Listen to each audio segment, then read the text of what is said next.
What is up, everyone? Welcome back to the Sports Lock Podcast. I'm your host, Ben Mosteller. And tonight we have the Week 6 predictions, bets, daily fantasy, and start sit podcast. If you haven't seen my previous weeks, break down the daily fantasy. We do our predictions on the week, as well as spread betting, over and under betting. I do my locks of the week and then fantasy start sit. So if you haven't seen the following weeks, make sure you do so. I highlight them on my TikTok at Sportslock Podcast. So make sure that you follow over there as well.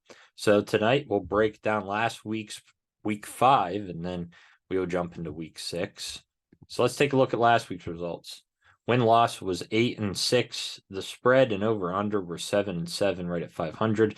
Same with the locks, 2-2. So we have yet to do a complete 4-0 locks. We were close, but no cigar. So we're going to try to move on this week.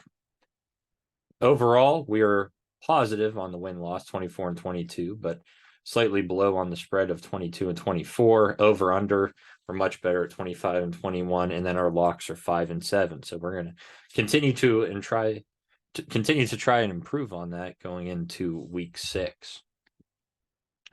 Week 5 daily fantasy was not the best at all. CJ Stroud, 17th best, 14.2 fantasy points. I thought he would do a lot better against the Falcons. The yards were there, the touchdowns just weren't there. Only one touchdown. I thought he would have capitalized more against that Falcons defense, but unfortunately he did not. David Montgomery, that was a great selection there. He was the 5th best running back on the week, 20.9 fantasy points. Wondering how does he come off a 3-touchdown game and improve? Well, he did fairly well. He was able to find the end zone 109 yards on the ground. James Conner unfortunately got injured early on in the first quarter. He did have 46 yards before the injury. Justin Jefferson unfortunately was injured as well, not till later in the game. But still only 3 receptions for 28 yards, not really good for him. Adam Thielen, great selection there, 27.7 fantasy points, 11 receptions, 170 yards, and a touchdown. He is a guy that I found as a big sleeper early on in the season, before the season started, I should say. Even if you listen to that NFC South breakdown, I was all in on Adam Thielen, and so far it's paid off. Romeo Doubs, terrible, 100th overall, coming off a pretty good game against the Lions. He comes in and stinks it up. He only had, I don't even have the stats here, reception for 14 yards, I believe, or for 4 yards. It wasn't good at all. Alvin Kamara, great as well. I liked him as far as the workload that he was going to get. 80 yards and a touchdown for 7th best among running backs in week 5. Zach Ertz, 16th. He had 9 points, 2 receptions, 10 yards, and a touchdown. So the touchdown did save him.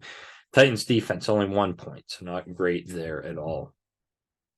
The week 5 start sit should have really been switched around. These were insanely bad on the sit parts. The start, of course, CJ Stroud, 17th, not as good as I thought. I was not in on Justin Fields at all. I thought that he would be coming off a great game. He would fall a little bit. Well, he comes out and does the exact same thing. 4 touchdowns. And of course, he was on my bench in fantasy football. Not anymore. He had 33 fantasy points and 8 touchdowns in the last 2 games, 282 yards throwing, 57 rushing yards. Said to start James Conner. Unfortunately, the injury occurred. I said to sit Breece Hall. Well, he had a phenomenal day, 177 yards. He led the way on the ground in a touchdown, 28.4 fantasy points. The good start, though, Adam Thielen, 4th overall, 27.7. Hopefully you listen to that. Sitting Jerry Jeudy, 6 receptions, 50 yards, 29th best overall, 11 fantasy points. Take it as it is. It's not the greatest, and it's not the worst. Low-end wide receiver 3. Start Zach Ertz, 16th. Like I said, 9 fantasy points. Said to sit Kyle Pitts. Well, he ended up finishing 8th and had his best game of the year so far. 7 receptions, 87 yards. So maybe fade the sits coming into this week. Do as you wish, but not so great on daily fantasy or start sits. It was just a terrible fantasy week overall. With that being said, I'm ready to move past it and move on to week 6. And our first game is Denver at Kansas City on Thursday night. Denver goes into Kansas City, 10.5 point underdogs. I like Kansas City to win minus 10.5. I just think that they're going to dominate this game. Denver looks pretty solid. It's a divisional game, but overall, I think Kansas City has something to prove this week. They go out and win at home. Under 48.5 points, though, Denver's offense struggles. Moving on to Sunday, we have Baltimore at Tennessee. That is going to be overseas. So it's an early morning game. Baltimore's 3.5-point favorites. And I like that. I like them bouncing back this week. Last week, a terrible loss to the Steelers. They were dropping passes, terrible offensive game. Tennessee lost to Indianapolis. I think it's a close game. I do think they barely hit over 40.5 points after last week, both of them not being able to get out of the teens. So I think they improve this week to get over that hump, but the Ravens will bounce back. Washington's at Atlanta. What a barn burner there. I like Atlanta at home -2.5. I think the way that Washington played last week was horrendous. I don't think they played that bad, but Atlanta, they played very well against that Texans team. The offense came alive, and so did the defense. So give me Atlanta -2.5. It's almost a lock there for me. We're going to not quite lock that in, though, over 42 points. Minnesota is at Chicago -2.5. I'm taking Chicago outright. I think come kickoff, they could be maybe 1-point favorites. Divisional game at home. Chicago looks great in their last game. Minnesota is going to be without Justin Jefferson. I think that's huge. So I like Chicago. Give me the points there. Give me them outright to win. And I'm going to play over 46. We saw Chicago put up 40 on a Commanders defense that was better than the Vikings defense. So I think there'll be points scored in this game. My first lock of the week is going to be playing the over in the game between the Seahawks and the Bengals. Right now, sitting at 46 points.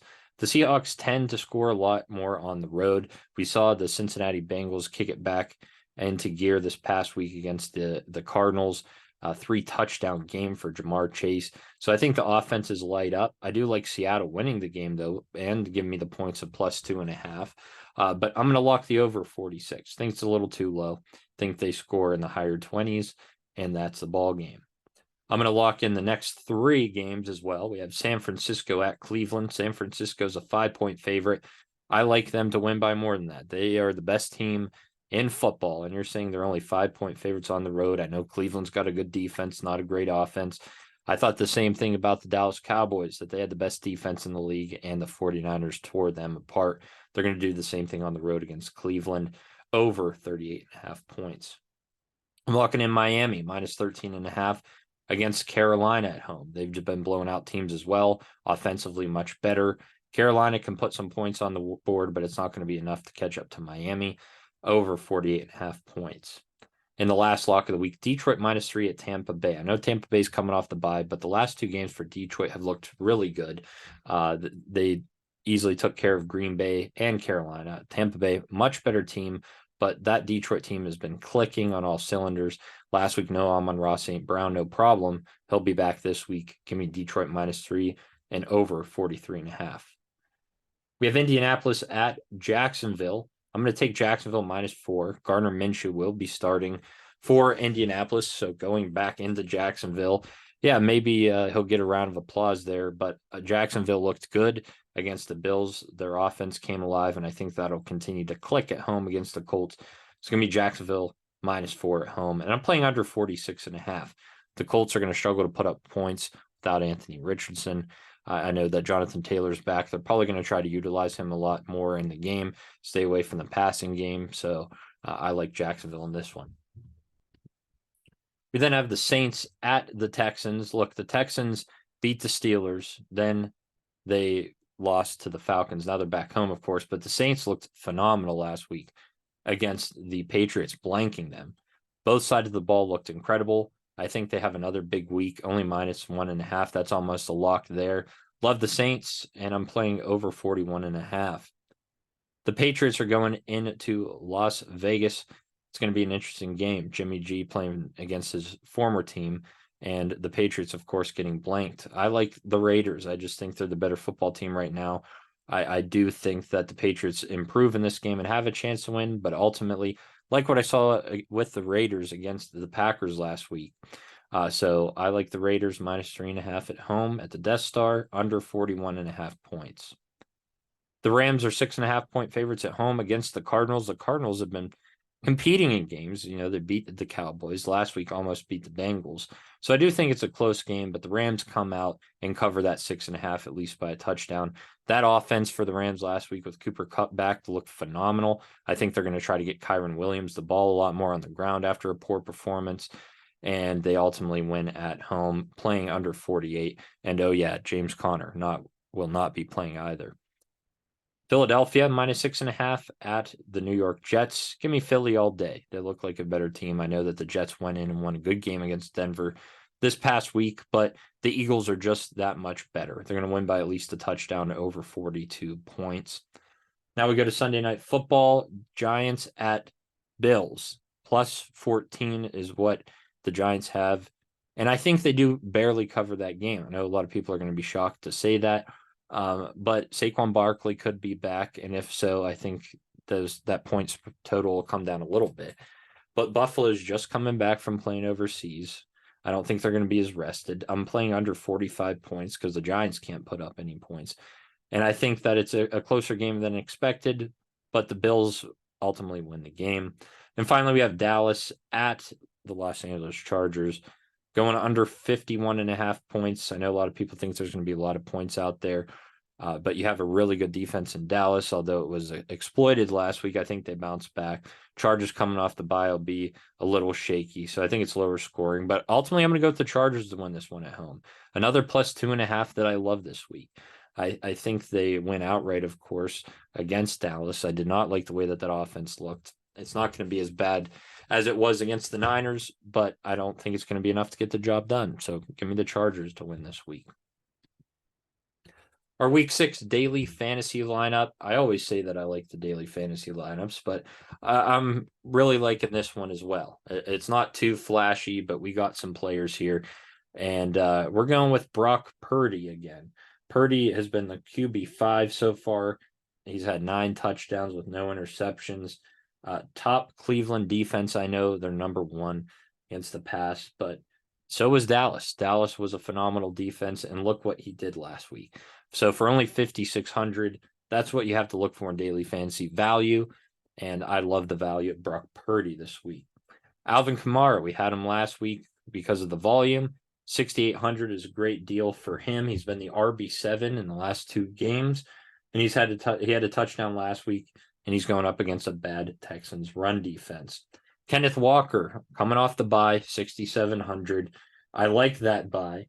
He has 5 touchdowns in 4 games. I think he has another one this week, and he's the RB12. So going into Cincinnati, a higher scoring game, Kenneth Walker will at least get 1 rushing touchdown. For the wide receivers, going with my guy, Puka Nacua. I know Cooper Kupp's back, but Nacua still performed last week. 7 receptions, 71 yards, and a touchdown. Right now, he's the wide receiver 3 on the year as well, which is phenomenal. Nobody ever expected it. Luckily, I have him in one league, especially in a league that I'm losing Justin Jefferson, so he will make up for that there. Great matchup against the Cardinals secondary, so I think it's big games from Kupp and Nacua, so I'm buying him at 8,000. We're then going with DJ Moore for only 6,500. What a steal that is at that price. 8 receptions, 230 yards, and 3 touchdowns last week. Now, he's not going to repeat that, but he's still worthy of a pickup, especially against the worst secondary in the Minnesota Vikings. Wide receiver 4 on the season. Yeah, give me DJ Moore all day for that price. Then going with Adam Thielen again, still cheap at 5,900. Wide receiver 10 on the season, and wide receiver 6 in the last 2 weeks. 18 receptions in those last 2 games. 11 of those came last week. He's got great volume. He's a clear wide receiver 1 on the team, and they're going to be passing the ball a lot versus the Dolphins. They're going to have to play catch up. Adam Thielen will benefit from that. For our tight end, we're going to go with Logan Thomas. Yes, he still plays football. He's still with the Washington Commanders.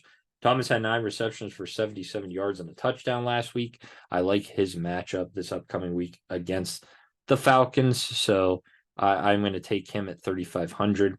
In the flex, we're going KJ Osborne, especially since there's going to be no Justin Jefferson. He steps in as the clear wide receiver 2, and he had 9 targets last week, even with Justin Jefferson on the field. Obviously, when he came off with the injury in the 4th quarter, we didn't see that. We saw that uptick there, but that is who, Kirk Cousins is comfortable with. Obviously, Jordan Addison is the biggest winner of that injury, but KJ Osborne, 4,400, insane price for him. He gets the volume.